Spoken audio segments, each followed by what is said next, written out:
যাদের আমার মতো পার্লারে যাওয়ার টাকা নেই তাদের জন্য এই ভিডিওটা। প্রথমেই নিয়ে নেব 1 চামচ চালের গুঁড়া, তারপর নিয়ে নেব 1 চামচ বেসন, যেগুলো আমাদের সবার বাড়িতে থাকে সচরাচর। পরিমাণ মতো দুধ নিয়ে নিব, এখানে কাঁচা দুধটাই নিতে হবে। যেক্ষেত্রে এখানে কোনো পানি মিশাবো না, তাই দুধের পরিমাণটা একটু বেশি করে নিতে হবে। তারপর ভালোভাবে মিক্স করে নেব যাতে কোনো এয়ার না থাকে, মানে খুব ভালোভাবে যেন মিশে যায়। যারা আমার মতো গরিব পার্লারে যাওয়ার টাকা নেই তারা অবশ্যই এই ফেস প্যাকটি ইউজ করবেন, ইনশাআল্লাহ খুব ভালো একটা রেজাল্ট পাবেন। এই প্যাকটি ব্যবহার করলে মানুষ কালো থেকে ধলা হয়ে যাবে না।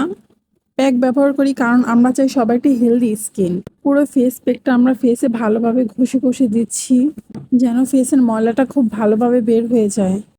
প্যাকটি ফেসে 10 মিনিট লাগাবো, তারপর আলতোভাবে তুলে নিব। আমি এখন আর কোনো কিছু বলবো না যে কেমন হয়েছে ফেসটা, আপনারাই ভালো দেখতে পারছেন।